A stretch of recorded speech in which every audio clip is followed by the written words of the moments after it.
You are listening to the USDN on the DFPN.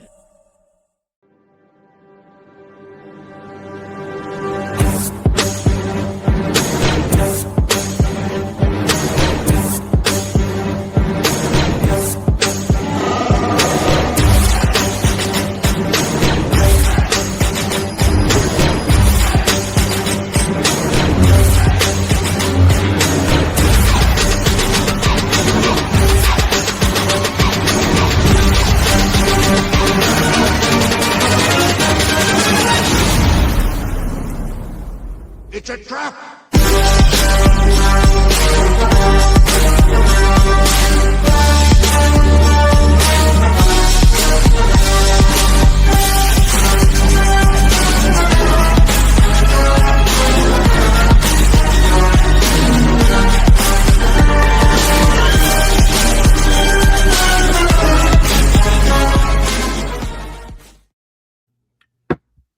What is up, everybody? It's the chairman of the United States Department of Nerds, where we are for the people, by the people, and of the people. And tonight, we're going from the editor's chair to the creator's desk. We're joined by Michael J. Williams, a comic writer, editor, screenwriter, and one of the most quietly influential figures in indie comics today, with credits at Advent Comics, Grok Comics, Champion Comics, Alter Ego Arts, Super Serious Comics, Mozzie Productions, and as editor-in-chief at Ink Studios, Michael has helped shape over 40 crowdfunding campaigns contributing to projects tied to Wesley Snipes, Austin St. John the Red Ranger, and Justin Gray, from creator-owned worlds like Wild Ani and Iron Jaguar to hosting comics and Pop-Tarts. And it better be cookies and cream Pop-Tarts. That's the only Pop-Tart that ever should be talked about.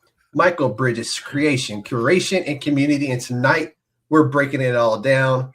Michael, welcome to the podcast, my dude.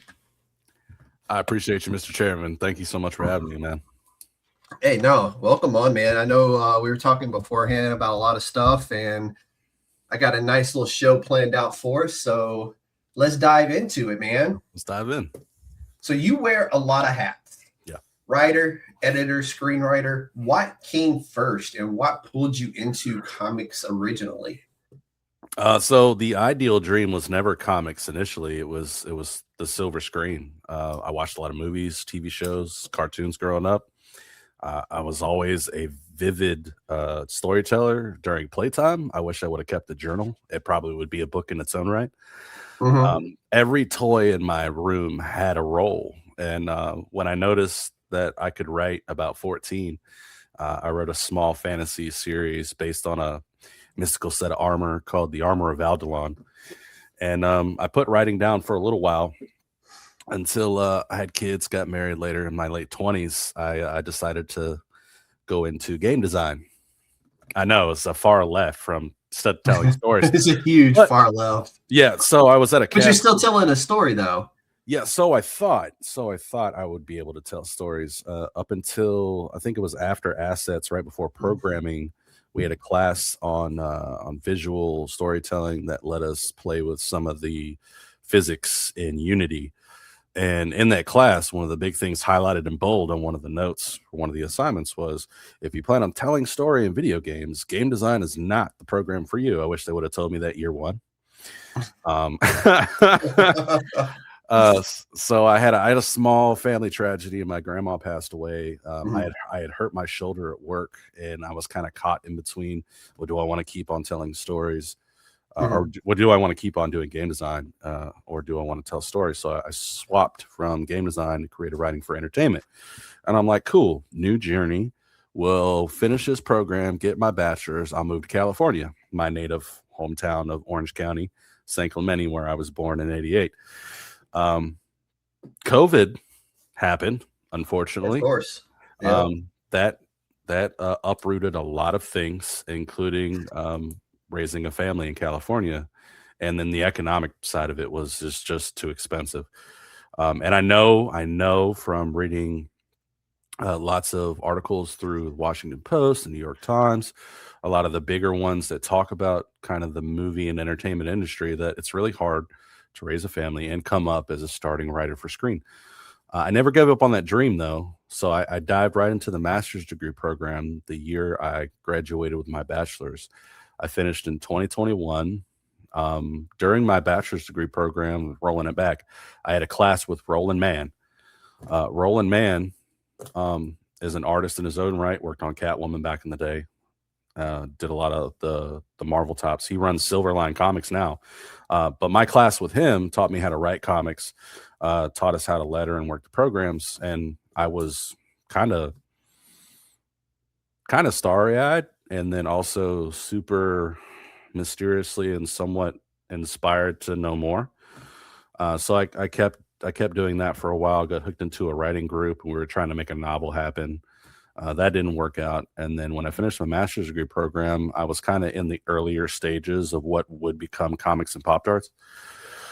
I was interviewing a creator that I'd met in 2017 that I'd interviewed for a project. And then Anthony was my first client, asked me to edit a book called Thirst, which is part of Limitless Comics. That was my first gig. And this was out of nowhere. I didn't seek him out. I wasn't applying for comics jobs. I did the editing work on the book. Funny enough, that book actually coincided with Karen Sadie Dorbo as one of the prize covers. She's also the co-creator of Blade's daughter for Marvel. Okay. I thought that was really cool. That didn't happen until years later, but it's a nice go back and look that your name is stacked next to someone of that caliber. I will say that run was really good, though. I don't read a lot of Marvel, but Blade's daughter and also the what was it, the Red Band edition of Blade that featured his daughter. Yeah, was top-notch stuff. The Bloodline series is probably one of Blade's best series since probably like 2018, 2017. Like if he'll just keep slaying vampires, I'd read Blade all day long. It's when they like throw. I mean, some of his Defender stuff and his cameo appearances and Midnight Suns and all that. Yeah, Midnight Suns. That wasn't too bad, but anything outside of Blade's normal atmosphere, aside from the Deadpool and Wolverine movie, it's just he gets B-rated so bad compared to like Spider-Man or Iron Man or anything like that. Yeah. But after that first initial comic, we worked together for a long time, and I was trying to figure out ways to kind of help his comic studio get a little bit more renowned. And that's when I dived into like the podcast setting. And then after that, man, I just started talking to creators, and Comics of Pop-Tarts was born. And from that, I ended up getting approached by the gentleman at Ink Studios, and then he asked me to be a copy editor. Did some work for him. Then he asked me to be editor-in-chief, and then that's when the crowdfunding stuff. And once that came into play, I had access to indie people all the time, and I just pick their brain, invite them on shows. We do interviews, and from that, I got a few jobs here and there. I answered a few submissions, like at Grok, for some of the shorter stories. Like one last year we published with Meltdown Press. It was a fairy story in the House of Haunts. I'd have to get you his name. He's running for office in his hometown right now. But yeah, man. So when the kind of wild, ain't it? Yeah, it's like one thing went from another thing to another thing, all because of. So in Grok Comments is the reason why you're sitting here now, is because we have a mutual friend that works also on Grok Comments. Oh yeah, Matthew Gisso. He did editing for Bill for a long time. It's not working for him right now, but he did do some fantastic things with Black Cobra on his way out before he did the episode with you on his new book. I'm about to have him back on. Him and Raymond will be on here soon to discuss their newest Kickstarter that will be starting here soon as well. Awesome. So he's becoming a repeat offender over here at the USDN, and we're not mad at him. We love having him on. He's a great brain to pick for anybody out there. Yeah, he's very knowledgeable about early comic year stuff. I loved working with him. We worked great together. He gave me lots of great notes. He learned some stuff from me. He actually got me a job. Someone had approached him from WKTJ Collectibles, and they wanted him to write they pitched him to write a comic series, a parody about Sesame Street versus the Muppets. And he's like, I don't know, Mike. So he reached out to me and he's like, I really want to, but I don't know if I'm equipped to write this, but I know you love to write stuff. And so ended up writing this. It's called The Muppets Got Talent. This is the That's Batman awesome. feature. You can go to WKTJ on Facebook and order any one of these. That's kind of hard to see. I'll send you a picture of it. But but that was just wild how things pinball from one event to another, and you meet someone and they tell someone else, and all these things happen.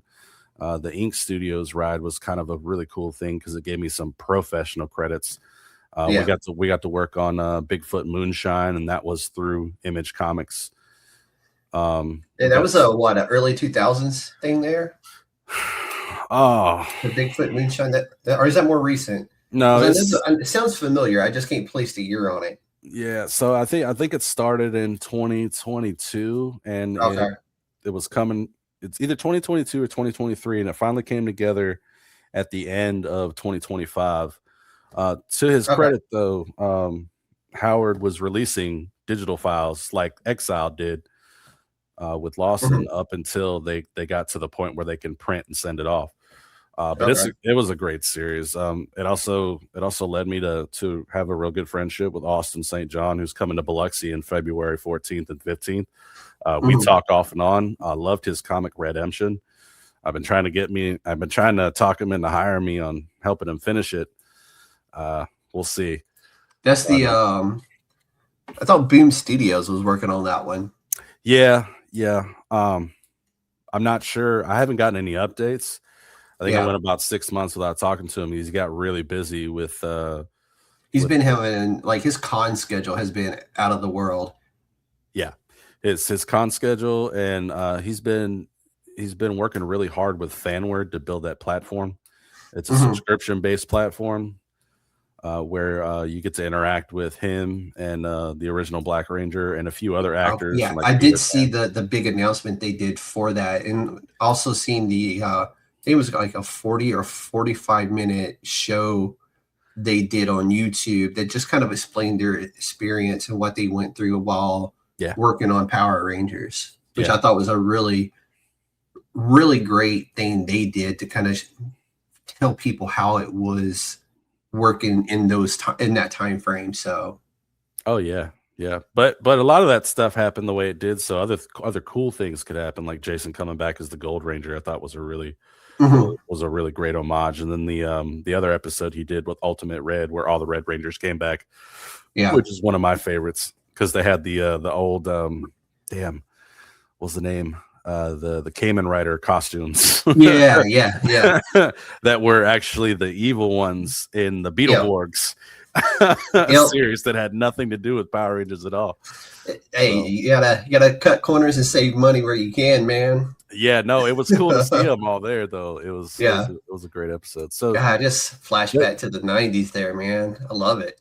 But yeah, I got sucked in. I didn't ask. Comics is a profession I didn't ask for, but once I got asked to come into it, it became an inspirational thing. I got to meet so many people with so many ideas, concepts, stories, and everybody was working so diligently and putting their all in on it that I just kind of fell in love with the concept. And it's still remotely similar to screenwriting, if not even more visually impactful than screenwriting, based on some of the techniques to the comic script style. If you study into it, like I got really deep into the way that Brian Michael Bendis writes his stuff, so much so that I've bought a lot of the comics that have the screenplays that they made the artwork with in the back, and I've studied that. That's kind of helped format my technique and improve upon that.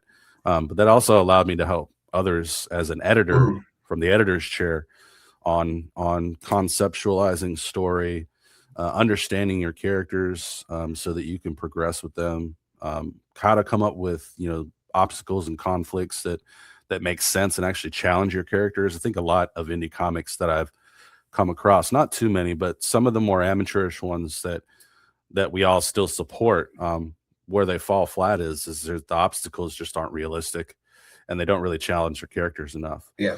So being able to write, edit, and then the background on my degree side, along with the marketing that I got to experience, allows me to do a lot from the editor's chair when I'm in that position. That's been actually absolute joy, because I get to help people grow, and I get paid to read comics while helping them improve their product. Dude, that's my favorite part of this, man, is getting to read comic books and meeting creators, and sometimes getting to put my eyes on comics before they hit the Kickstarter, or before, they get to come to life elsewhere, and whether they're completed or halfway completed, or, like I have a Bruno Catarino on tomorrow. One of his best-selling covers that he did was an idea I threw at him while we were like in the middle of a show, and I'm like, you know what, this cover right here would be great as a Virgin. Strip it down, just give us the art underneath it, and I'm like, I'll personally buy one, that's for sure. He was like, yep, done. And sure enough, he's like, dude, I've sold so many copies of that cover. Jeff gave me a really good cover for mine that actually influenced the story of Wild Oni just a tad bit, because he did such a great job. I was like, there's no way I'm not putting this in the book. It's awesome how just the little ideas can turn out to be so great. But you mentioned Silver Surfer as your first comic book you ever read. What about that character has stuck with you? Silver Surfer. So this was the reprint. I think it was like a 93 or 4 that I found at a treasure hut in Vegas. And it had a silver copy and it had a gold copy. And I just remember from the Pokemon TCG collector's brain side of me, I was like, I gotta have both of these. And this is back when comics at Treasure Hut were at 75 cents. That's how old we are. We were actually. But I actually got to reading it, and it was an interesting story. It's a guy who can't go home, and he sacrificed himself to be the usher of this galactic entity that consumed planets. And I just remember relating to him being trapped in between an unnatural force and this ability to pick and choose who dies. As a kid who grew up with lots of childhood trauma, because I was raised by an alcoholic for the majority of my younger youth, that was very relatable quality in characters. And he was pure silver. He flew the space-time continuum on a board. I was born in California, so even though I didn't get to live there most of my life, I was still kind of like a surfer kid. Infatuated with dude, bruh, and the whole surfer lifestyle. So I grew up like my whole life. I was like, dude and bruh. Now I can't stand it. Like, that's what everybody says to each other now. Even women, I'm like, do not call him bro. And you two ladies shouldn't be calling each other bro. You're not bros. You're Bruce. As the kids would say, you were reaching unk status, man. I know, right? It's a shame, but I still look good, if not better than I did before.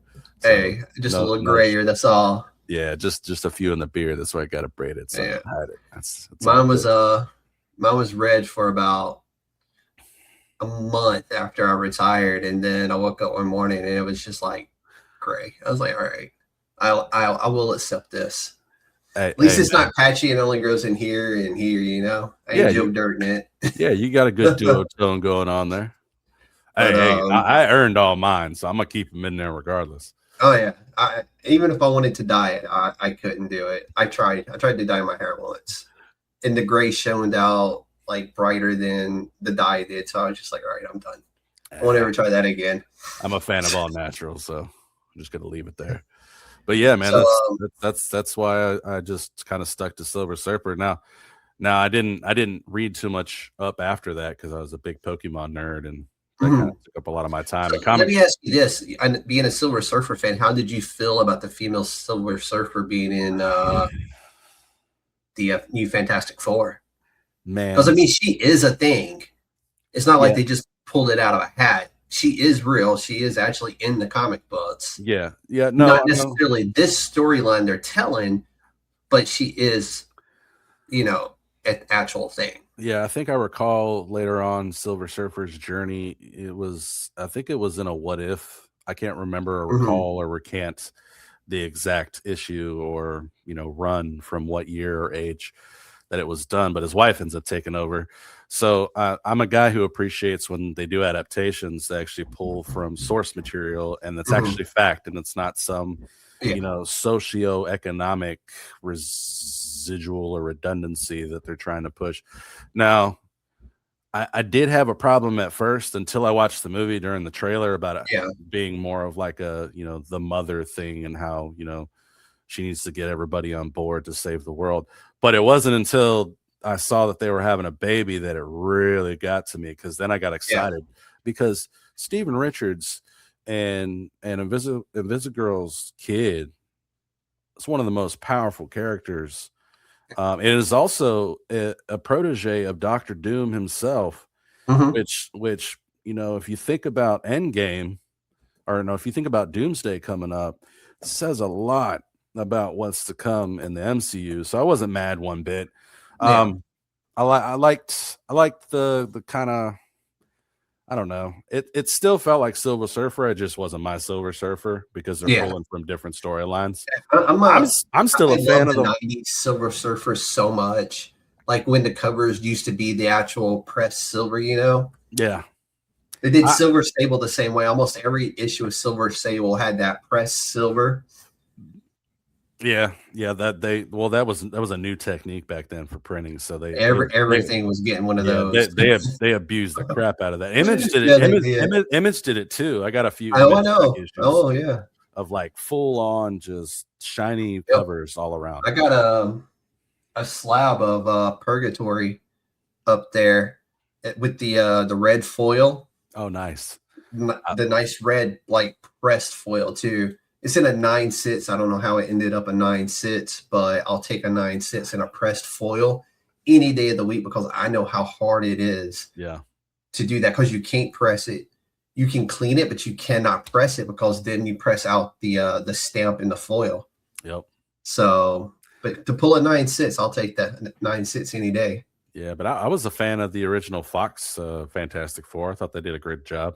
I didn't like the remake in between the original Fox ones and that one. I thought the Dr. Doom and that one was kind of silly. I was about to ask you. You got to be specific because there was one in there that was like bad, like and I didn't even have an issue with the gender bending Flame original Flame guy. I just the emotions didn't make any sense. The romance part was kind of goofy. Dr. Doom was goofy. They did a pretty good job on the SFX for Thing, but it just didn't feel the same, man. Yeah, well, anytime Dr. Doom is like seen as anything other than like a hard dude and just like one of the smartest men in the world, then I take offense to that because it's freaking Dr. Doom.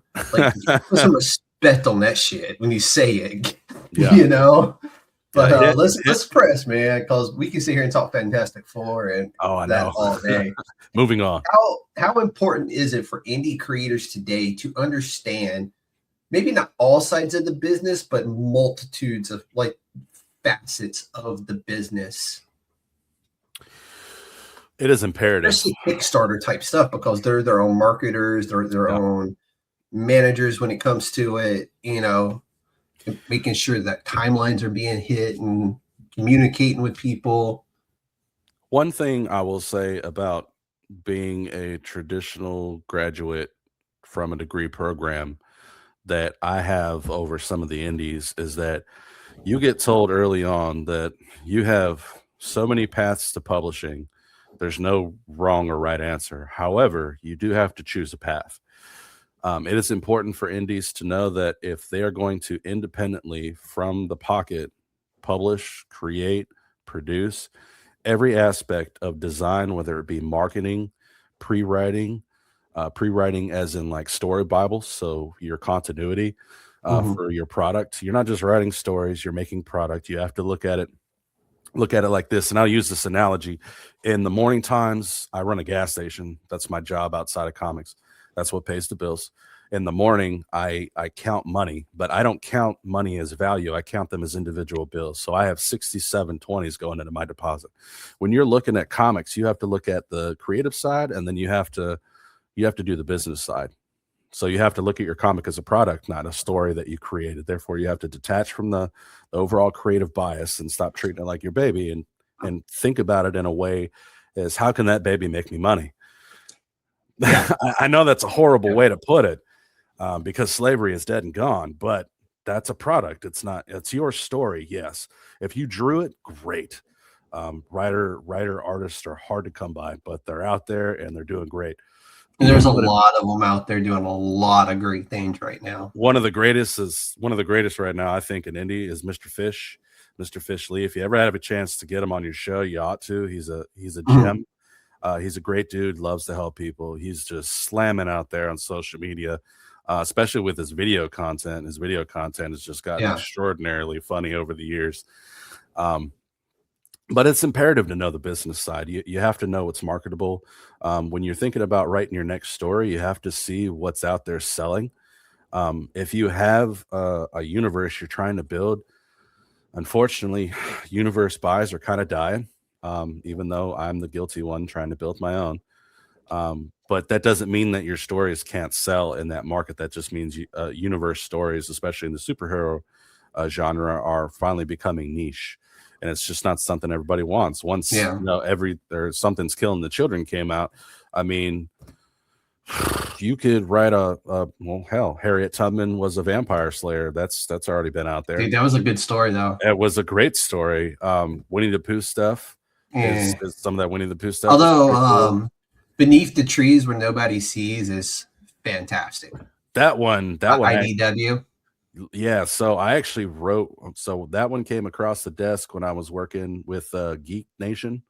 I was writing like articles and analysis of comics, and that one actually came across the pool. I picked it out. I read it, and I was like, "Oh my god, dude, this is so not good. Appropriate for children." But damn, this story hits different. So good, so different. The twists in there, top notch writing, dude. I don't want to spoil that one because I really would like people to go read that one, but. So you get the one twist, and then if it's the twist I think you're talking about, I didn't see that one coming because she comes out for some major vengeance. Oh yeah, nobody sees that coming. Nobody sees that coming at all. It's just like that's the twist that ends the first issue, and I was just like, oh my god, my head just like exploded with I have to know more. Not just yours, his too. Oh yeah. Go read it, kids. You got to find out in what context we're talking about exploding.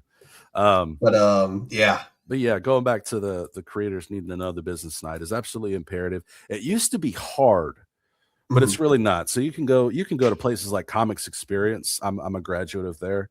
I took the comics writing class. So that one's really good, and there's also an artist one that's very similar to it. Okay. Yeah, because I think Sabe, he's an Italian artist. He does I can't think of the name of the title right now, but he was on the podcast recently, and he's a graduate from that art school in Italy, where they they teach you to draw comics. Yeah. Italian artists are some of the most insanely talented artists out there. 2025 was my year of discovery when it comes to just not just Italian, but Canadians and the UK as a whole. Italian artists. Just there's so much talent out there in this world. Even so, Ani Press does a horror series. One of their featured writers in one of their very first ones, that series is done now. The next series has taken over, but one of their writers in there was a Korean kid who wrote this Korean horror story for their comic book. And I was like, dude, that's amazing. Like, this young Korean kid just got published in an American comic book for just this amazing horror story that he wrote that he never thought would see the light of day. That's awesome. And that's really cool because Koreans actually have some of the best horror. Yeah. They have It some. was. I've been trying to get him on the cryptids. podcast too. He's just like, he's like, oh, my English. I'm like, dude, you speak English just fine. Come on the podcast. Let's talk about horror, Korean comic books, and that kind of stuff. Yeah, Korean And cryptids are top notch when it comes. I put them really next, are. yeah, I put them next to Ireland's cryptids. Mm. Oh yeah. Some of the most gnarly, noxious, ghastly beings you'd never want to run into. Like makes Slender Man look like Poppy Playtime with Oh yeah. with a balloon, and it's not Cousin It. He's turning into a little pansy and running away from them. Yeah. Well, there's Pokemon based off the Ireland version of it. Drifloon is actually based off the Irish, folktale. Because Oh, he nice. steals kids. Oh, wow. Yeah. There's a lot of those cryptids. There's a lot of creepy Pokemon out there based on real life cryptids from countries, and Drifloon is one of those. He's based off the Irish one that you actually just mentioned because he steals children. Biloxi, Mississippi has its own cryptid. It's called Lantern Head. Mm-hmm. Yeah, no. Yeah, apparently people see like a being just walking around with like a head-shaped lantern, and they're not very nice. That's crazy. Mississippi people there ain't very nice either. I work at a gas station. I could tell you that firsthand. I can get it firsthand. Exactly. So what's the biggest mistake you see creators making before they launch a project? Because you got 40 crowdfunding campaigns underneath your belt. I know you've seen a few. Out of the 40 that successfully funded, we did have over a dozen that failed. A lot of it came down to not being ready to launch. A lot of it came down to, and there are a lot of people out there, including the Comics Launch Creator or the Indie Comics Tribe folk. They talk about, you got to pre-launch 3 months out. Like if you're not collecting pre-notifications and looking at it as if you get 130 people to hit launch at notify me at launch, then you can't look forward to that 30% of 130 people backing your campaign. And you only need less than 1,000 depending on what route you take to crowdfund. So you're doing this one of two ways, which is where I messed up as well. If you want to talk about failings, look no further than Wild Oni. I spent about $5,500 out of pocket to create that first issue. Had a lot of issues. One, my artist only got internet 5 days a week because he lives on an island. And then there was a language barrier. Yeah. So I ended up having to outsource the rest of the book to a company in Texas. That was a lengthy process that didn't lead to a whole lot. I wasn't mad about the issue. The issue looked great. At the outside of it was I could have just took those initial 6 pages and I could have crowdfunded to make the comic book, which I didn't know existed at the time because I didn't have the experience under my belt. But yeah, a lot of crowdfundings that were successful were those who were prepared. They did the 3 months out. They had all their assets in place. They did really well at defining what their story is and who their characters were. They had really good stretch goals, and they didn't have confusing tiers. One of the biggest things with people who choose the crowdfunding route I've backed some that have just been like, I don't know what I'm backing. So I have to be very specific when I'm looking because I want the book. I don't want a bunch of the extra stuff. I'm just looking for this book, this cover, and this thing. And sometimes the only way to get that book, that cover, and this thing is to get a higher tier of something. And I'm like, I don't want the higher tier of that. I just want the book with this cover.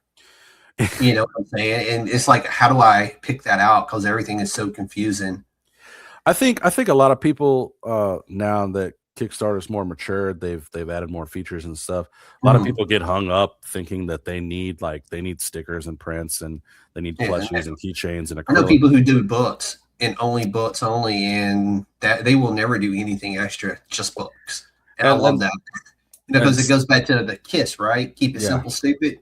Yeah, keep it simple. And some people could keep it simple. That's kind of where I messed up too in my campaign. I did more covers than I needed to, so my expenses were kind of blown. So my recoup budget, even though I only raised a little over $1,200, wasn't enough to put everything back into perspective.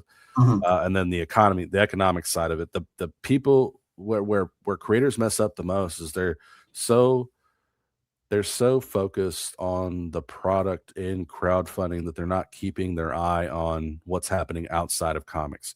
So I don't care if you don't like politics, I don't care if you don't like finances, I don't care if you don't know what's going on in entertainment business. You need to keep up with that stuff so you can keep up with, well, how much is it going to cost to print? Who's still in business? If I'm going to outsource overseas, we need to be looking at things like international and foreign policies that are placing holds on, imported cargo carriers coming into port. Because if you have and I've heard this from other podcast sources and other creators before, if you ordered 150 books from a Chinese printing press and they didn't listen to the U.S. and they put a hold they're not going on to them, QA. yeah, they're going to sit in port for 90 days until they release it, and then it's going to hold you back, and you have to explain that. And there's still no guarantee on the QA of that, because you order 150 books, you may get 125 books that are actually usable. Yeah, the rest of the 25 are the other what is that 20% are probably going to be hot garbage, misplaced staples, bad prints. So you got to take that into account as well. Yep. And I think it was 2022, because I forgot, a lot of the companies import paper from India. Yeah. And India was having a shortage of paper. So that's why we've seen such a huge jump in prices starting in 2022 as well. Yeah. And oddly enough, the company that does Wallace and Gromit, the clay they used also, I think, comes from India. So the new Wallace and Gromit movie that come out in 2023 or 2024 or whatever was actually like a 3-year delay because they couldn't get the clay from India to make the movie, which is wild. So and if they had do their due diligence in post production, they could have made sure that they had a third source or a second source or a fourth source, so that they could continue only comes from one place in one country. Which is wild. That's super wild. Yeah, because there's other countries across the world that have clay that they could buy. They may not have like established, I don't know if you call them clay mines, but clay corrals or clay businesses. I don't know. I just know Wallace and that movie was good too. I'm a huge Wallace and Gromit guy. And but yeah, wild something simple like that, and like paper, the quality of paper, the card stock you use, the weight of the paper. Well, you help make the point. You help make the point, though, that it's that factor right there that led to the delay. And if you can put off any delays in post production when you're designing your campaign, you have to be able to make a list of those variables. Like when you get done, if you use the Comics Launch Crowdfunder Planner, the one thing I didn't see in there is make a list of things that could like blot out your campaign.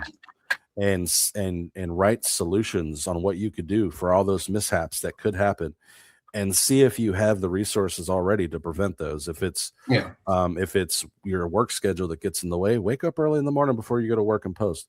That one's knocked off the list. But if schedule, that's what I do. I literally schedule posts for Instagram and Facebook. If it comes down, I got a show dropping. Yeah, money is a whole nother. Yeah, if it comes down to money, though, that's where you should have planned before you even started. Which I would suggest you delay until you have the adequate money available, because that was also a problem for me. I didn't look outside of comics to see what was going on politically, and that ended up leading to raised prices in shipping, which blew my budget completely after I finished. And then the printing became an issue because printers. We're not only charging more money for proofs before you printed a run, like Kablam did. They charged $40 for a physical proof before you actually pay for the run, which I thought was outrageous.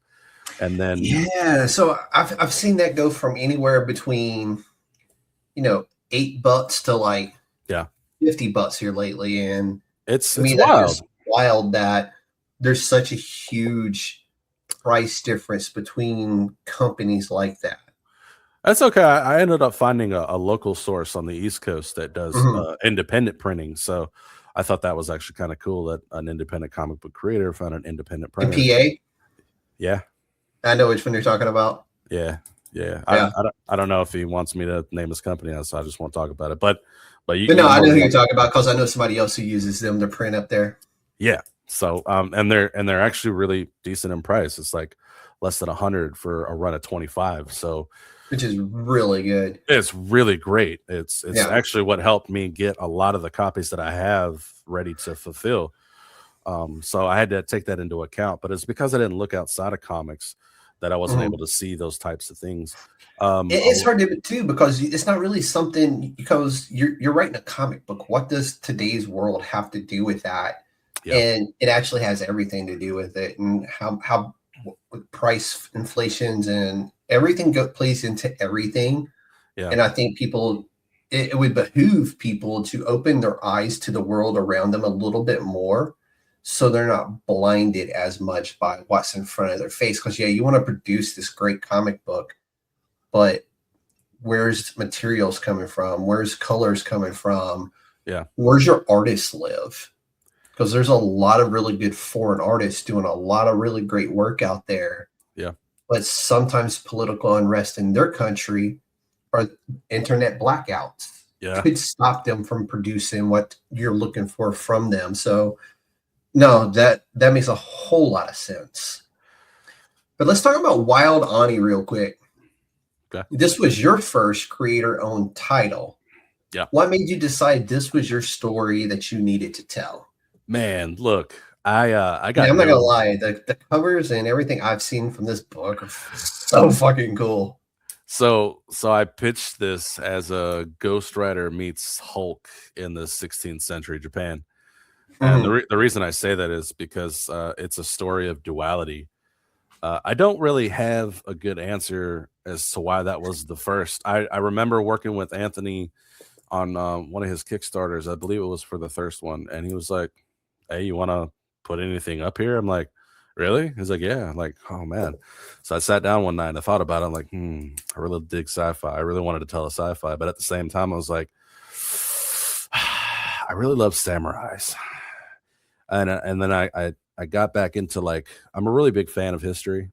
I've written several short historical fiction stories. 2 of them were published. One of them is yet to find a home. But I'm a huge fan of The Last Samurai. I was a huge fan of Ghost of Tsushima. I'm still playing through Ghost of Yotai right now. Did Assassin's Creed the Samurai one. I just love the culture, and then it was being a fan of Power Rangers growing up, getting to meet Austin and working with him personally on his project that really got me into, like, the Bushido, the way of the samurai, the way of the martial artist. And I don't know, I just wanted to tell something. I just wanted to tell a story that was about duality that was really tragic. So I went and looked into the history in 1600s, around the time that things were rapidly changing in Japan. Toyotomi was becoming a sort of emperor. He was a Lord Regent. He was raised up from one of the greatest generals who unified Japan, and then he kind of built a cascading member of 5 or 6, and they gave him a different name, and then he became Lord Regent up until he expired. But I found a really cool story about a rebellious samurai in Tsushima that raised a small rebellion against the samurai from a fishing village. His name was Morichika, and he's a real character in time. And I thought that was a really cool story. So I kind of wanted to embellish upon that. It's historical fiction. I chose not to be as accurate with the historical elements as possible, as to reduce the pressure or backlash of anybody trying to scream the ires of misappropriation of culture. Dude, it happens so often. I've reached out. You just want to tell a story, and a story is a story to me, unless you go in saying, "Oh, this is what really happened," and then you try to say, "Oh, it's nonfiction," and you're like, "Come on, dude." You wonder why people are yelling at you. If you go in saying it's a historical fiction, then there's a lot of people yelling about a lot of things here lately that, if you just take it as it is, as a form of entertainment, and there's no reason to yell. you wrote something to entertain people. Be entertained. If it's not your cup of tea, it's not your cup of tea. Don't read it. So with the historical fiction and the background and the writing and all that, I was like, I want to tell a story of duality.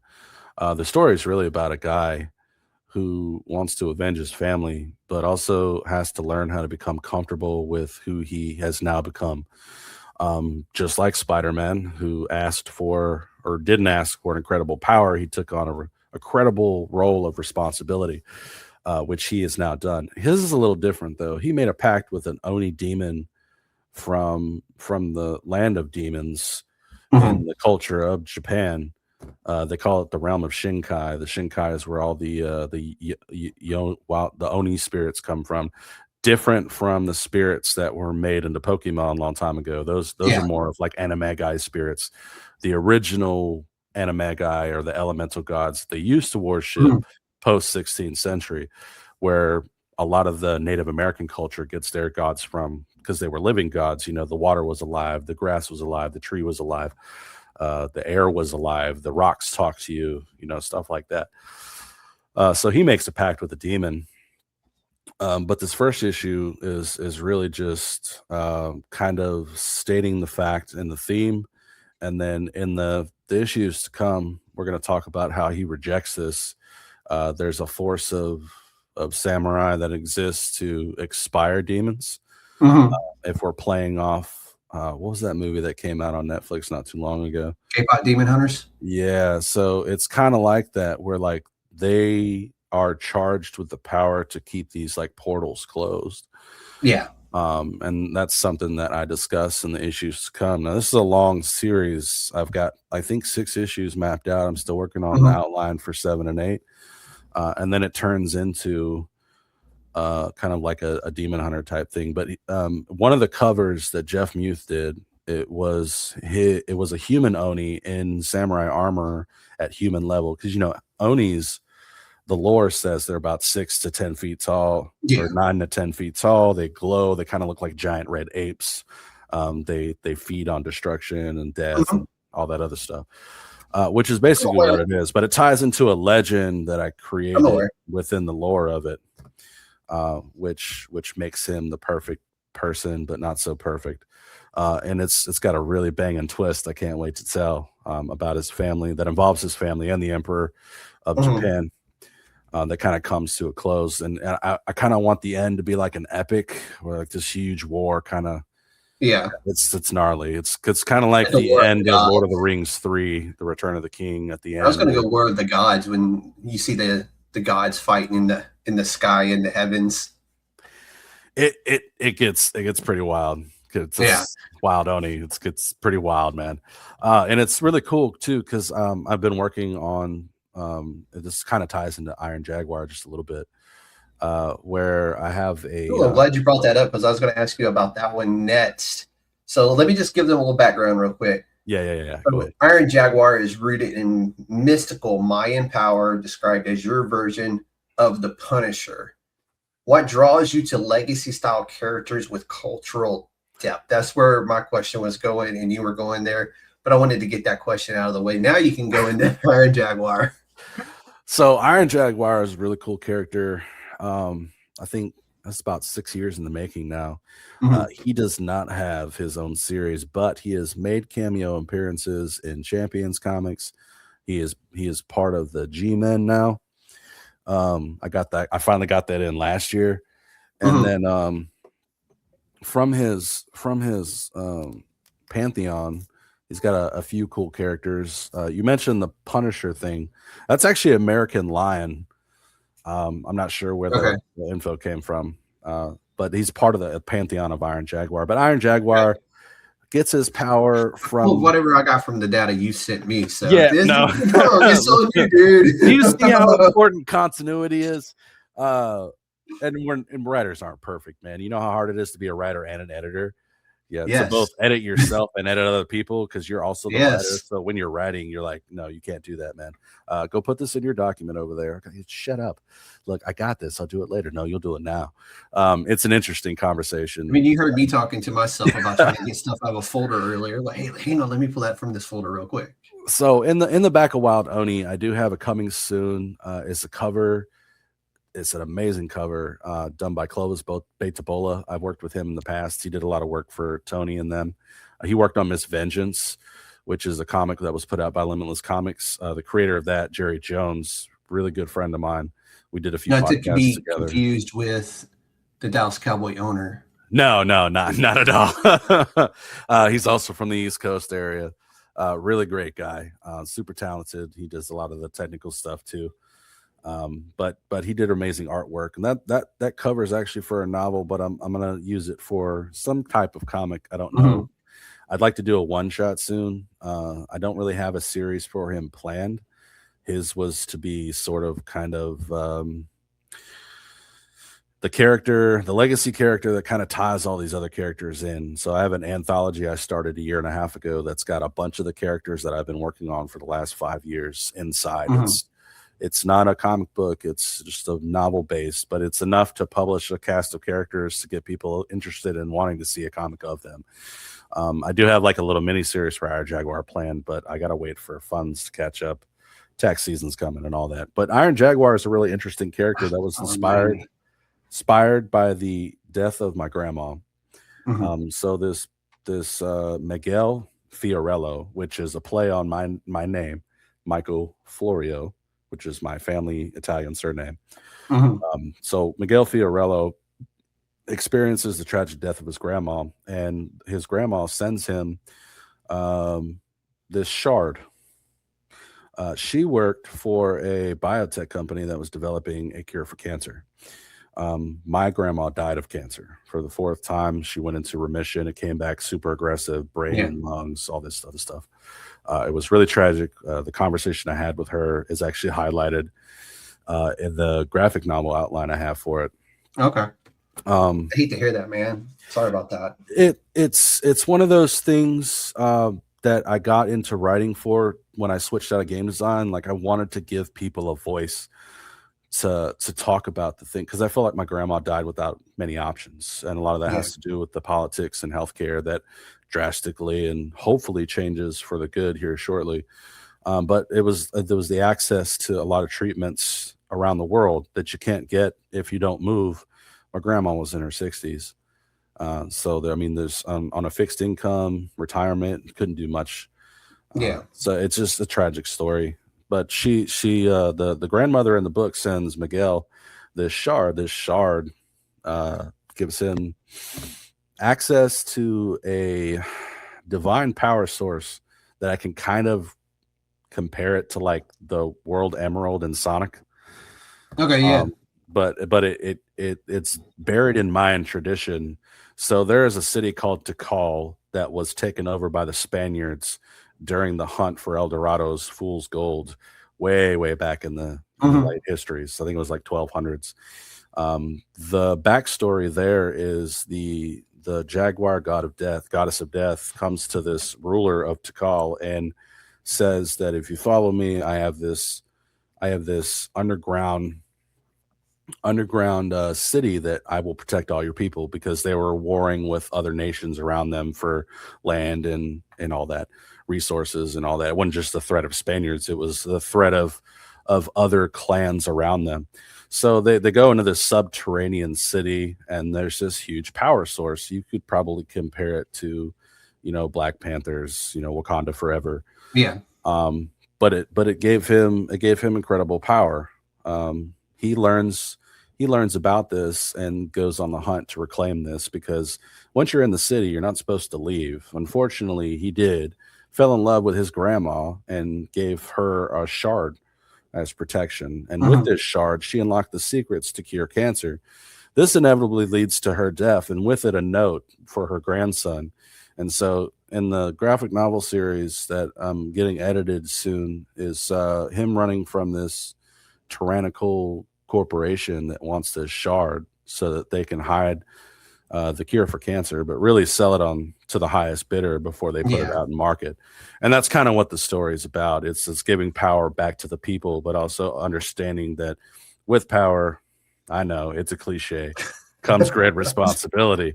And so he ends up becoming the superhero in what is now New Coast City, which is my idea of a futuristic southern Gulf Coast, where Gulfport, Biloxi, and a lot of these southern coastal towns come together to create a larger city. Gotcha. It's a little bit of futuristic, but it's a little bit more militarized because the coast is more developed, but it very much has the same elements like the casino and the crime and the street level crime, but also like the mutagenic and the aliens and all the weird stuff that the people don't see in Batman. You get to see in that one characters, and then he discovers others.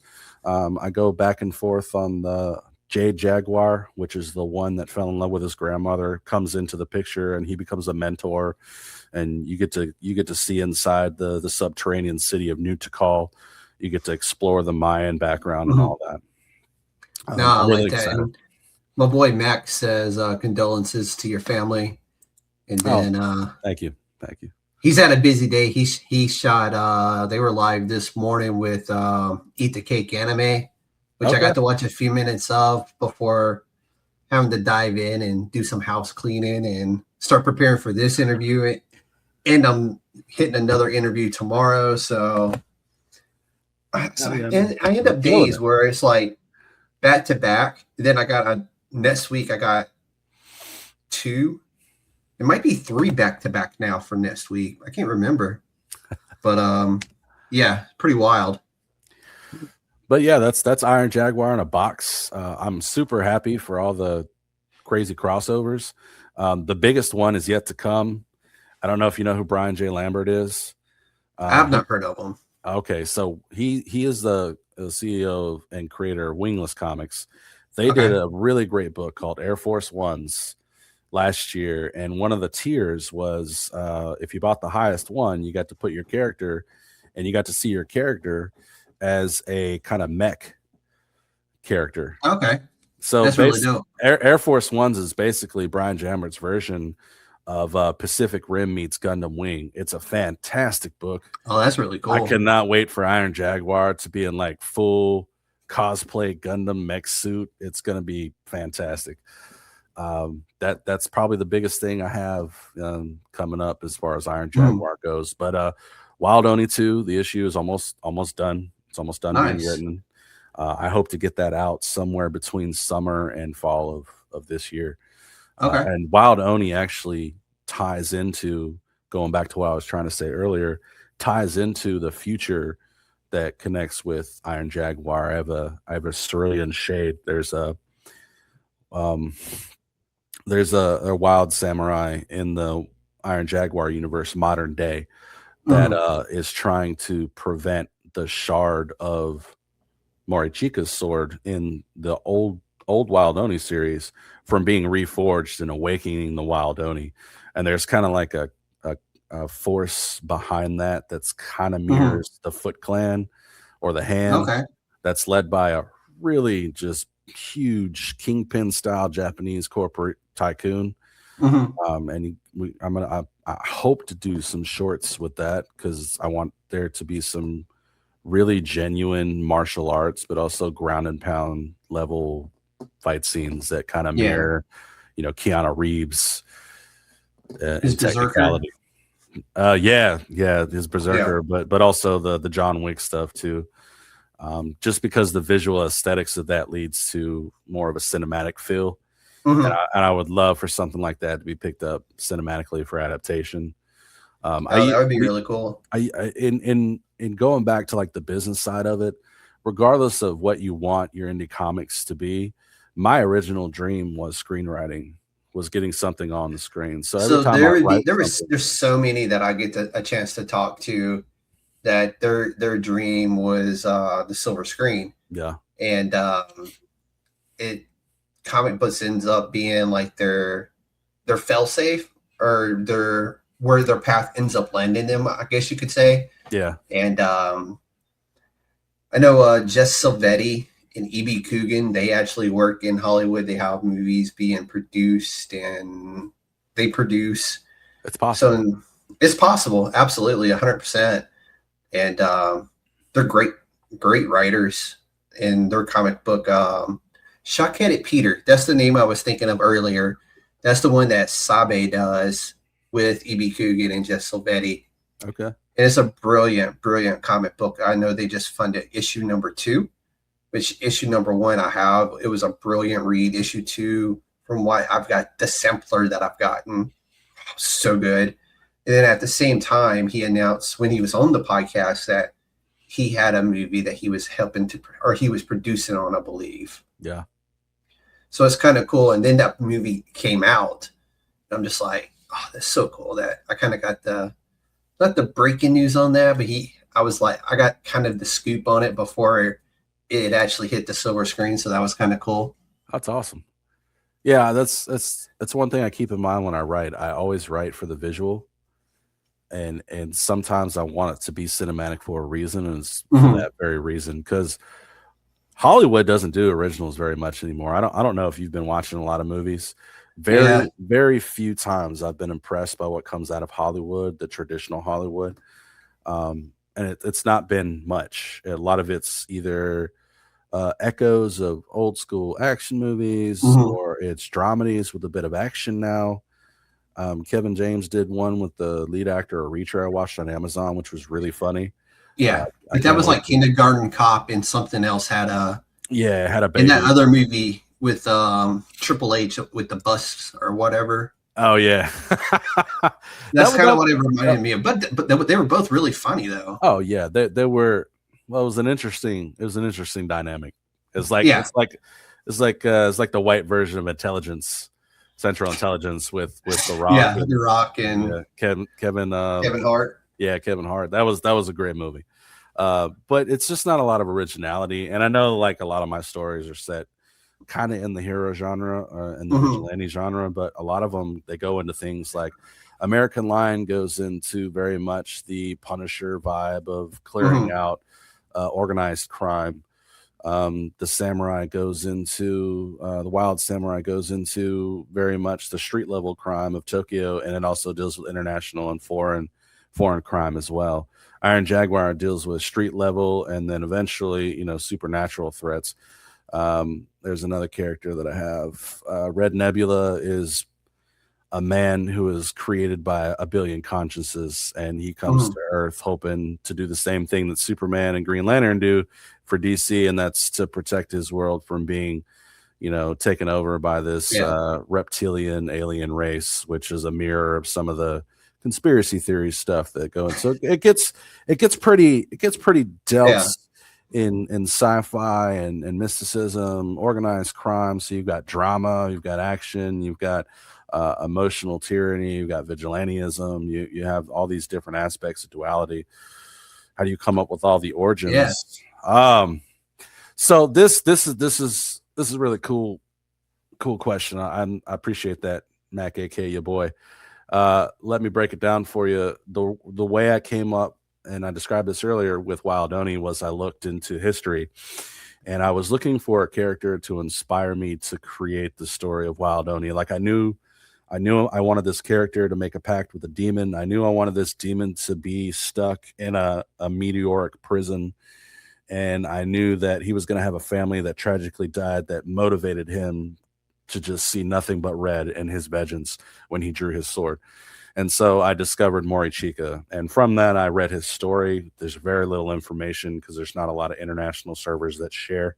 I was unsuccessful in my attempt to reach out to anybody with professional wisdom on Japanese history. I've had to buy like many books to try and piece together cultural things. Video games kind of help fill in the gaps with some of the cultural stuff, like the way they do tea and their mannerisms and how respects works and roles of men and women and husbands and wives and regions and how land policy works and all that. The Iron Jaguar stuff, I just really wanted to do something in Mayan culture. I love the Jaguar. Funny story though, no drugs included. I had a dream, and this dream was kind of like, you ever play Qbert? The old school game on Sega? Yeah, so you jump on the little thingies. They kind of look like the octagon blocks that you set up tabletop games with. Yeah. So I was in a dream. I was standing on those, and there were like lights all around this huge, just multi-columned Cubert style game board, and I kept hearing growling, and from that I came face to face with a Jaguar. When I woke up, don't ask me, Iron Jaguar was born. And, he's a little orange dude. Cubert, yeah, the little orange dude. And that kind of inspired me, and I was a huge fan of the movie El Dorado from as everybody should be, from our past, and the guy that worshipped the Jaguar goddess of death was kind of the inspiration of that lore. And so when I looked into the history of Mayans, I got really infatuated by the clan wars of like the 11th and 12th century. So while you had England over here and Iraq trying to take Israel in the Middle East during the 11th century, in the South American peninsula, you had all these clans of Native American South Americans warring for who's going to conquer culture and territory and land. And in South American culture, they take slaves when they take over clans. Women usually become their new wives, and they make more kids, and then that's how they conquer the land over there. But Nutakal stuck out to me because there was this prince who rose up from nothing and saved his clan by basically being smarter tactically than all the other chiefs or upcoming chiefs. He ended up getting a lot of land for his clan up until the time where Spaniards were landing in South America, and they were kind of forcing clans out of territory. And so the resolution for them was to go into other unexplored territory and take over and start anew. And so I was like, well, what if they weren't going to survive this? What if he had to make a hard decision? And it was a hard decision, because with the acceptance of this new Tikal subterranean home that they could never leave came immortality, surrounded by the energy of this ultimate universal power. And that was the gem. And that's what gave him the powers of Jaguar. He was able to, strength and speed and Jaguar-like abilities from, the anime guy spirit that I was kind of drawing inspiration from. Other origins, though, like American Lion, I just wanted to write a Punisher story. It couldn't be Punisher, of course. Yeah. I'm a huge lion. I'm a Leo, so the lion is like, I don't care if people talk bad about lions. They make women go get the food. Like in a traditional marriage, your wife is cooking you dinner. Like you do all the other important stuff, security and all that. That's not why I made that character. The lion draws in strength. He's not afraid of anybody on the savannah. He doesn't ask anybody for questions, for help. He doesn't ask for permission to go, into a diner and kill whoever he thinks is bad. I know that makes him a vigilantism, but there are some areas of story to explore there that have to do with the morality and some of the more finer points of humanity that are a little darker and more grim, kind of like in some of the Batman stuff from later on, especially like during the Hush years, that I caught to draw inspiration from. The Hush years are like my favorite stuff in the current ongoing Hush 2 as well. It's just such a good read. This is my little lion right here. This is Evie. She's adorable. And Mac says that's dope, and there's no way I could think of such a creative story like that. Mac, I know you better than that, dude, and I know you can.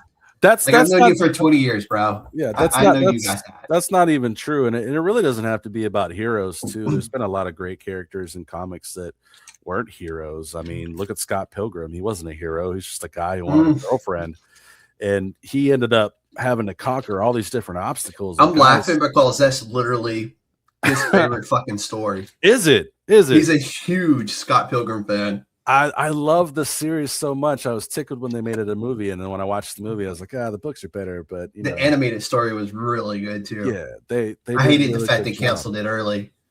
See, that's fucking hilarious. Hang on, I told you that's his guy. Yeah, and the moment you said Scott Pilgrim, I was like, dude, that's so funny because Zach loves Scott Pilgrim. I mean, look at Ready Player One.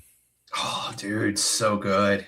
Not a hero, but he became a hero for everybody else when he saw the thing that he loved was threatened.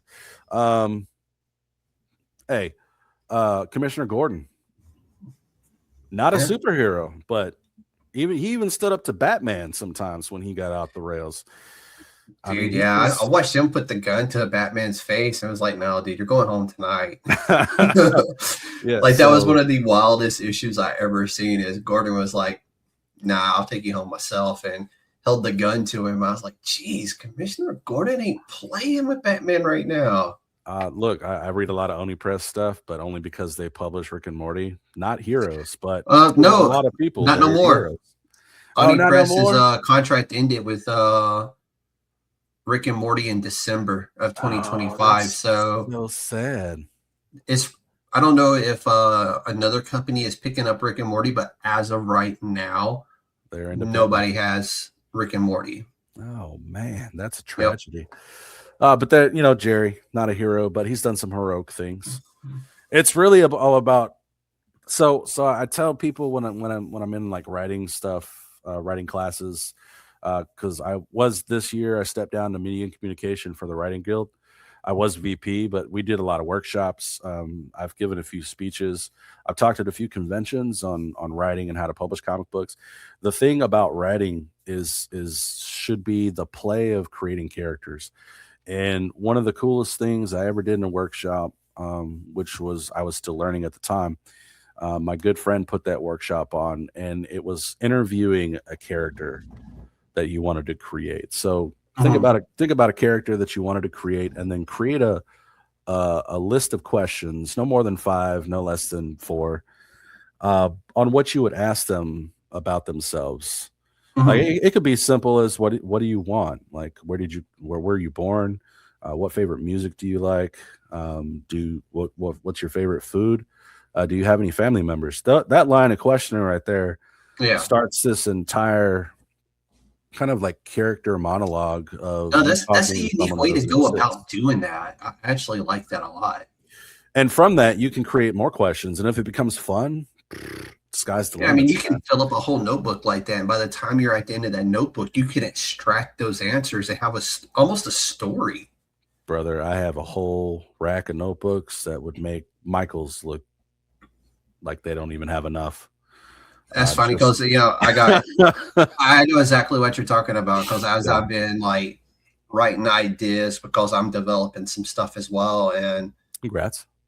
Like, you get to that third notebook and you're like, I'm gonna need more notebooks, some more shelf space. Because all of a sudden, it gets even deeper. Zero sense. It makes zero sense, but at the same time, it makes 100% sense to me, because I know what each one of those little sentences and little ideas and this little concept here, I know what that is. Like, I know what, when I wrote Color Splash, I know what I'm talking about, Yeah.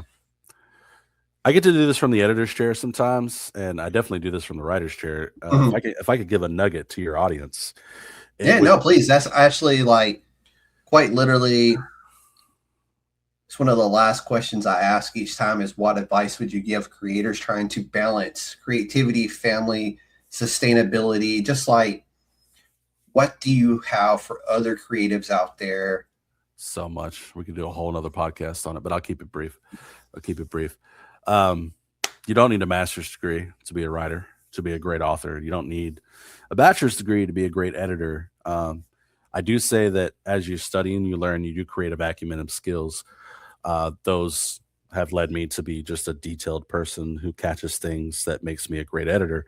A lot of that, though, is my people skills, which helps me become a good teacher to those who don't know. And you don't know what you don't know until you know it.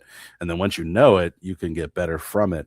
With that led me into the study of amalgamation of different writing techniques, everything from Save the Cat to Dan Harmon's story circles, to the classic hero's journey, and then into the 4-act structure, which is what animes are written in. But the most unique and effective, quick way to create an entire story, 6 questions. It's the 6 essential questions. The first one is, who is it about? Okay, this is going to give you your main character. Okay, and then that's a big thing, because if you're a character writer like I am, don't focus so much on plot. You're diving into the internal and external workings of one character that the reader follows throughout the entire progression of the story. What do they want? What does the character want as far as the current standing of this character? At the beginning of the character and the opening image of your story, where we get the inciting incident, your character wants something. They either failed at something and they want to get better. They lost something and they want to find it. They want something that's really hard to get, and they'll do nothing. They'll do absolutely anything and stop at nothing to get it. What do they want? Super simple. Why can't they get it? So this is where the obstacles come into play. Well, why can't they get that thing that they really want? Why is it so hard? If they lost it, how come they lost it? What happened? That type of thing. What can they do about it? This is the action that solves the obstacles that gets them through. Like, how can they find what they lost? Where do they need to go? It also opens the door to other questions. Why doesn't that work? So there's towards the end, after like the break into 2, break into 3, which I'm quoting Save the Cat beats there, where what your hero, what your character does, your protagonist, however you want to define them in your story, what they try doesn't work. There's a cataclysmic event that happens. They try to save it. It doesn't work. Superman tries to catch a rocket. It blows up. People die. He should have caught it higher. He should have used the freeze breath. Whatever he didn't do, it didn't work. And because of that, consequences happen. And that's something to notate in that spot. So once you get done with why doesn't that work, here's the most important question. And this might mess with some people because not everybody can come up with this right away. How does it end? How does the story end? How does it end? And the reason that's so hard is because there are writers out there who can see where they want to go, but don't know how to start it or how to pad in the middle. Second act of every story is hard. But that's where you have your fun and games. That's where you get to learn about your characters. It's where you get to play with the obstacles. It's where you get to play with your villain or your antagonistic force, whether it's, man versus nature or man versus man or man versus machine. You get to do lots of things in Act 2. You just got to know how to finesse it and when to do what and how you want your story progression to go. But these 6 questions: who is it about? What do they want? Why can't they get it? What do they do about it? Why doesn't it work? How does it end? Are so essential to the beginning of your story that it creates enough beats that you can take that to the Dan Harmon story circle, the Save the Cat, or the hero's journey, and you can plug in these elements, and then you can fill in the gaps. That'll help unlock the story. And as you become more familiar with the content, get another notebook and start writing down questions and just start answering them. If you got to interview your character, do that. Maybe interview the narrator, which is the perspective you're going to write your story in, whether you use caption for comics or whether you use third person or first person for novels, is going to be important because they're going to have to know everything that's going on because they're the person that's going to tell the reader what's happening. Do that. That's a quick way. I did this for an idea I had called A Toy Store at the End of the Universe just last night. It took me an hour and a half. I have 4 pages of information, 1 of questions, and I'm ready to move on to Save the Cat Beats. I already have the prologue written, and then chapter 1 and 2 are going to be so easy that I'm hoping to pitch by the end of next month. It's super surreal. So I know you said you can't do it, you boy, but you can. You can. Everybody can. Everybody can. I think we just lost the host. The chairman, where did you go? Oh, man. It is. Yeah, no, damn. I'll be doing some editing later. Thank you, internet service. But I was sitting here listening. All of a sudden, I wasn't listening. I was like, I started getting the spins. I was like, that was my internet. I was about to take off my hat, put the house on. Like, all right, everybody at the USDN. I'm Inevitable Mike. This is not my podcast, but I'm filling in for my buddy, the chairman. Oh man, like it was funny because it's been so long since something like that has happened that I was just like, you know what? Let me give it a minute. Once the spinning stopped, I was like, refresh, and it was like, boom, pop back in. I was like, all right. Like, geez, that's like the 3rd time today my internet has gave me the middle finger and was like, nope. And earlier it did it when I was working on stuff for Bruno in the morning.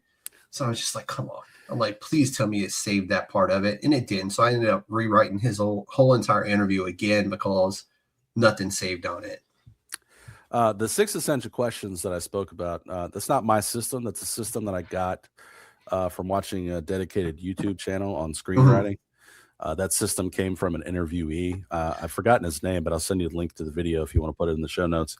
Anything you send to me that you want included, just shoot it over, and I'll put it into the description of the actual YouTube description. Yes, so we give credit to the right creator for the right thing. Yeah. It helped me out a lot, and I've studied story structure at length.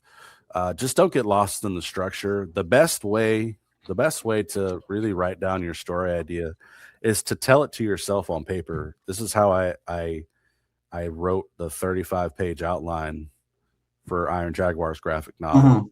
When I come out with him, I'm going to go all in, and I just want to do a graphic novel. And if nobody wants it, I'll independently backtrack and create separate issues. But if somebody will pick it up, I'll let them carry the weight of breaking it down into issues and distributing it out.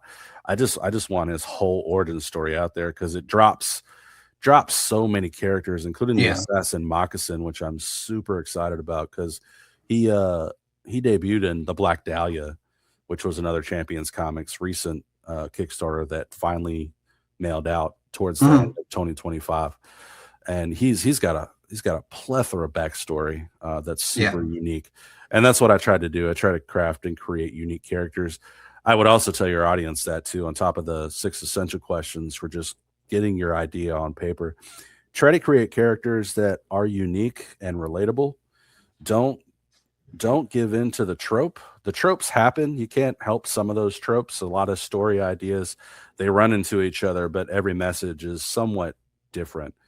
That's okay. But what I mean is don't make an echo that is exactly like your favorite character without it being some type of, spin on the character itself, whether it be, the character inside the suit or the helmet, if you're working in the superhero genre, or whether it's like, if you create your own version of K-pop Demon Hunters, that's fine. Just, I don't know, make them dudes.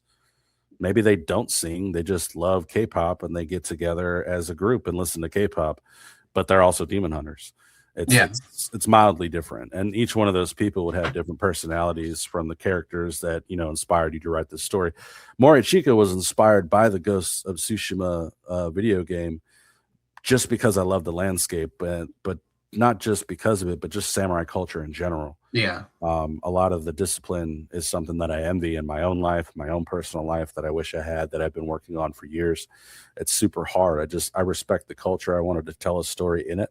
I wanted it to have supernatural characteristics, and I wanted it to be a story of duality. So there's contrast to give the character that also gives something back to the reader, which is really hard to do, but it's that milestone where fun writing becomes professional writing, and professional writing is something that gives you something that you remember long after you've read or watched whatever product you just experienced, which is a lot of the reason why we have nostalgia and sentiment towards a lot of our favorite things, being a part of, the Department of Nerds, Star Wars, early days of Battlestar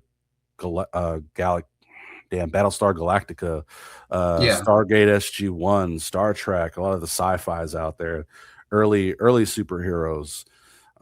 Jaws, if you're a horror fan, was initially one of the most scariest movies that they ever made, because it was all in the music. Yeah, not a lot of people knew that their jump scares were a thing. Then you had Jason, you had, my favorite, Leprechaun, Pumpkinhead, the Toy Master. I think it was called something different. Puppet Master, my bad. Puppet Master, yeah. Puppet Master is one of my, it's all my favorite. Like you make toys that murder people. That's cool. Dude, there's been so many rumors that that's getting remade. So you might get a new one of those. Imagine it though, with like modern day CGI and all that stuff for that. It's gonna be amazing. Forget that, man. Like, look, let's jump to the AI thing real quick. I just want to make this known somewhere online. So I have a vision of the future for movies. There's gonna be a machine one day. Someone's gonna make one. It's gonna have AI technology in it. I don't care how you feel about the copyright stuff. Just hear me out. Let's have a fun, quick note about my vision right here.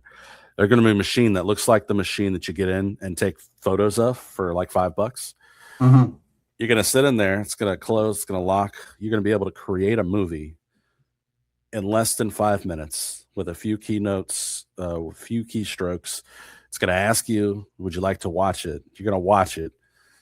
You're going to be in that box for at least a few hours. At the end, it's going to ask you, would you like to buy the rights to this movie? And then in 2 hours, you can walk away with something that makes you however much money the economy will allow you to at the time that this invention. I can see that going all kinds of wrongs in so many different ways, and none of them are PG-13. So there would be some content restrictions on those, I'm sure. At least I hope the future creators of this device would be that fortuitous to think about. Oh, they won't. That's what's going to maximize their money at the end of the day, because that's what sells. Maybe. I hadn't considered that up until you said that. But it could be one day that someone can create their own movie. I mean, they're kind of already doing this in the India space. Have you seen some of their like Pixar-like films made from AI? Like, I know there's a big conversation about it, and there's somewhat a subjective conversation to have on how it gets its content. But eventually your copyright dies. Like if Winnie the Pooh coming out as a demon hunter has anything to say about it, or a Winnie the Pooh was a demon. Yeah. I forgot what they're calling that universe, but yeah. Oh, the ones about the movies. Yeah, the Betty Boop just hit the. Oh, did it? And within a day, they announced they were making it. So people are literally, these companies are tracking when things are coming up, and if they're not being renewed, they're immediately getting the IP and making the horror movie based off of that IP. Like, it's already made because they're dropping it almost immediately. So you could tell that, like the Popeye one that they just did, he hit the market, and within a week, that movie was dropping. So there's no way you could have made that movie in a week unless you were working on it. You were working on it beforehand. Yeah, everybody be quiet. Be quiet. If we play this just right, it'll come out right before, so nobody else can touch us. Yeah, no, exactly. I understand though, but consider this in the conversation of AI, man. Like, people die, and then what happens to it? Your family inherits it. Let's be honest. My kids aren't going to want all my comic shit. They're going to want to sell that. Okay, they're going to want to sell that. They're going to get rid of those IPs that. Maybe not my son, because in his own right, for a 13-year-old, amazing artist, taught himself to animate and color and work in art programs. I'm super excited for his future. But my daughter's not going to want all my comic shit. She's going to sell it. She's going to sell it and keep some of it that she might have had a part in. Yeah, Steamboat Willie was one of the first ones that come out. Yeah, like it went from Winnie the Pooh to Steamboat Willie, Popeye. If I'm being honest, though, the Steamboat Willie one wasn't that great. I haven't seen none of them. I don't have the time for it. It wasn't that great. My time is spent, writing and researching and getting ready for the next person who comes on after you. So let's talk about that. What happens next? So like I said, Wild Only 2, the issue for it, the script is almost done. I hope to put that in the bake before the end of the year. I hope to get that at least finished, not maybe fulfilled, given the track record Wild Only has. I got a lot of trust earned back from the people that are already back. But I've been staying busy with work here and there on specific projects. What's coming up immediately next is Sweet Pea issue 3, my buddy Alim Johnson. It's an amazing story about a young 14-year-old girl who inherits power after a weird energy takes over the planet, and now the human race has to deal with an Omicron invasion. That's these aliens that come down. They're kind of Draconian based. This issue is called Wild Wind or Deadly Winds. This is the issue that's going to sell the other 2 and the rest of the series. It is Jeff's kiss, man. It's super wild. If you guys get a chance, click the notification on it, get notified when you're ready. I'm the editor on this book. Me and Alim met during my time and tenure at Ink Studios. We hit it off. We've been great friends ever since. I'm super proud at the progress he's made with this. It's not been an easy journey for him. We all as creators go through personal stuff, me included with Wild Oni, but we all support each other in our endeavors, regardless. Even if you're part of the community that's wildly disciplined about getting the product out and the stuff, you can't stop the setbacks to happen.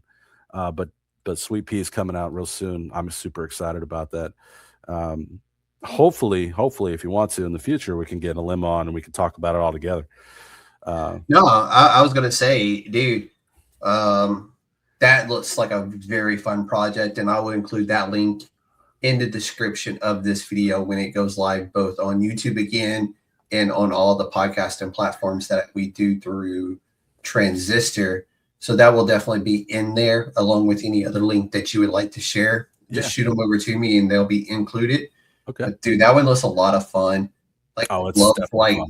And this is what I love about indie comics is you can do anything. Oh yeah. There's no restriction. You don't have Marvel or DC with their thumb on you telling you to tell this story. Yeah. You're telling a story that you want to tell the way you want to tell it. Yeah. And that is what is so great about it. And if you come across a Kickstarter or an indie comic that isn't your flavor, I guarantee you 5 more minutes later, you're going to find one that is up your alley, and you're going to want to read that one, and you're going to want to support that one. And that's what I love. It's like what draws me to independent comics is that. There's been a few Warbound by a company. I don't think they make any books anymore. I haven't heard from them in a long time, but Warbound was a series I was following. Cicada Samurai that came out last year was a good one. All the stuff that Travis Gibbs does with Cthulhu. The one in Alice in Wonderland. I'm about to sit down and read Forever that. After. Yeah. Forever by Boom Studios, the third of the trilogy. I think this is the final of that trilogy. And the first, if it's anything like the first two, it's going to be amazing because this is about Alice's daughter and them trying to push Alice's daughter to restart the cycle into the Is there a Cthulhu book by Boom? Yeah, there is. Oh, okay. So Travis Gibbs, he runs the Orange Cone, and he's got a separate series on Cthulhu Invades. This last one, I think he did Alice in Wonderland. That one was really good. It's either Boom or Dark Horse that's doing the Cthulhu series, and because there's one called The Death of H.P. Lovecraft, I think, and it's been like top notch. I just can't remember if it was Boom or Dark Horse doing it. I just know that it's been just like a top-notch read. Indie scene's really cool. I'm hoping one day I get to that professional level. I've met some people at publishers, but not enough to get into a conversation or a room to be like, hey, my name is such and such. These are my credits. This is what I do. I'd love to, provide that to any of your properties if I could on anything. At this point, I would love for anybody to give me a shot at a major publishing with no money down, no money at all, actually, on my first book.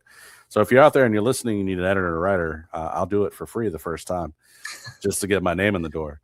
But it led to things like my buddy Daniel Garcia, and he hit me up one day. He's like, hey, Mike, I'm doing this crazy thing, and I want you to be a part of it. I'm not really sure how to do it, but I built it up. It's called Shark Force. And he doesn't know I'm talking about it, but I'm going to throw it out there because I know he appreciates when I do stuff for him. But it's a really cool take on kick-ass shark people just kicking ass and taking names, man. It's kind of like mutagenic storylines. Like it's in the ire of 90s action cartoons. Really fun, really light. It's got some kid tones, probably PG-14. Nothing over the top. It does exist in like a superhero kind of universe. There's a few characters in there. It's set in a place called Meteor City. And man, the characters on there. I sent you the artwork if you want to pop it up later in the edit. It's really cool. It really inspired me because I was a big fan of what was that shark cartoon back in the day? Street Sharks. Street Sharks, super cool. So it's about a couple of scientists that go up into space. They get hit with this array, and they were studying sharks in space for some reason, and the DNA collides. They got this kind of Fantastic Four origin story. They crash back down to Earth, and Hammerhead comes out, and a big walking tiger shark comes out. And they're like, oh, and they get picked up by this secret organization that hires them to kind of. Which one did you say it was? Shark Force. There it is. Yeah. Really cool story, man. This one is in production right now. I think we're on like 12 or 13 pages. I got to do some stuff for them, but as soon as we get it done, we're gonna run the crowdfunding on it. He's going all in on this title, man. He's also the creator of Zyber Ronin, did Fast Girls, Atomic Vamp last year. So he's put out some really good stuff. Really good stuff. Yeah. That's the logo on it. And Shark Force, man. You had sent me a lot of stuff, and I was just like, I tried to label the files. You did a really good job of labeling them. It's just my computer didn't want to help me extract files, so I was just like, "Come on, dude, work with me." I used to use WeTransfer, but I hear on the wire they've changed their policy. So yeah, man, that's been blasted all over Facebook. Yeah, this is really dope. I like it. I love concepts like this, dude. It's really fun, man. We're just a bunch of dudes just loving cartoons, wanted to create something of the same genre. And this is like one of those where like you would be sitting down Saturday morning to watch cartoons and eat some Cocoa Puffs, I'm so glad you said that, man. He's gonna be so excited. That's exactly how he wants it to hit when it comes out. No, he definitely nailed that one. Yeah, but you came to me out the blue with that idea. It's indie comics, man. City Comics for sure. Did you freeze? I think he froze.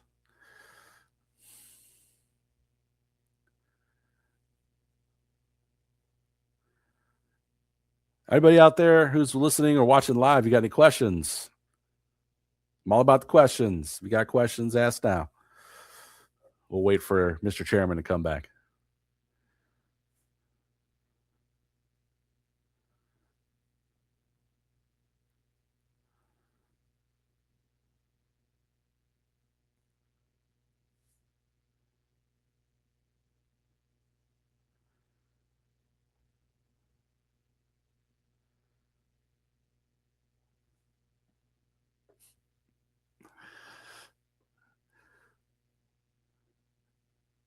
Stay tuned as USDN works out its technical difficulties. Until then, you get to stare at my somewhat attractive, yet not so attractive mug.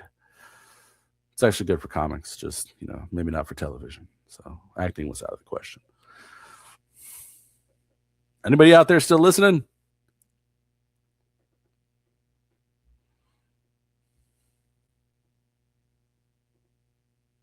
I'm Sir Mr. Chair, and I'll be back shortly.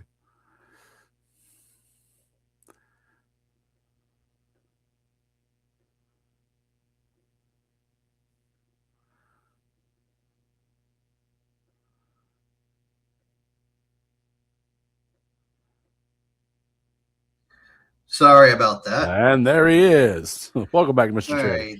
If it's telling me anything, it's telling me that we need to be wrapping it up. Gotcha. So let's hit some rapid fire questions and we'll close it out real quick. Sure. Favorite superhero? Daredevil. Superpower? Ooh. Flying. I like it. What is your writing soundtrack, or do you just prefer the quiet? Writing soundtrack? Yeah. Cyber Lo-Fi. Ooh, good one.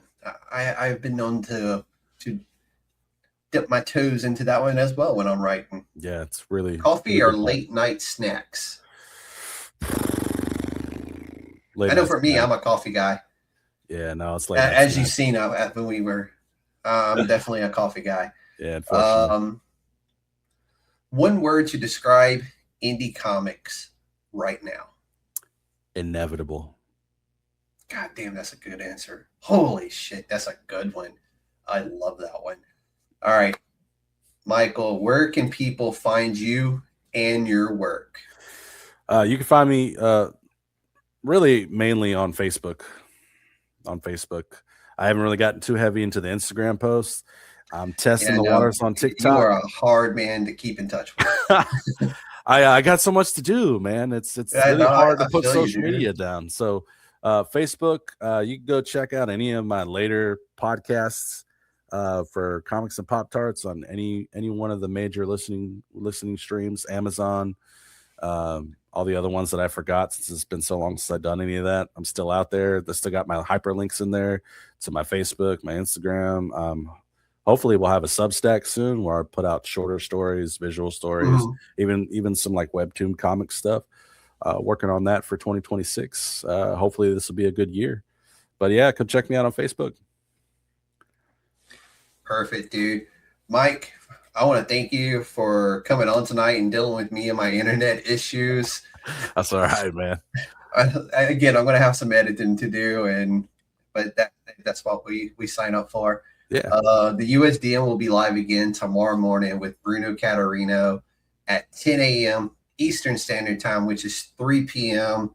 UK time, to talk about his new Kickstarter, Flame Volt, which is live now. I just dropped the links to that out on social media if you want to go have a look at that one and check out that Kickstarter.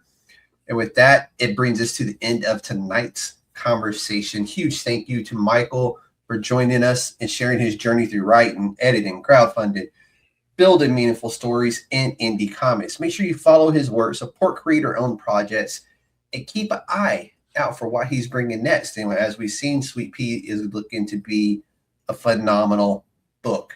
If you enjoyed this episode, don't forget to like, share, and subscribe. It's the best way to help us continue spotlighting indie comic creators and keeping this industry moving forward. Until next time, this has been the chairman in the United States Department of Nerds, where indie comics come to life.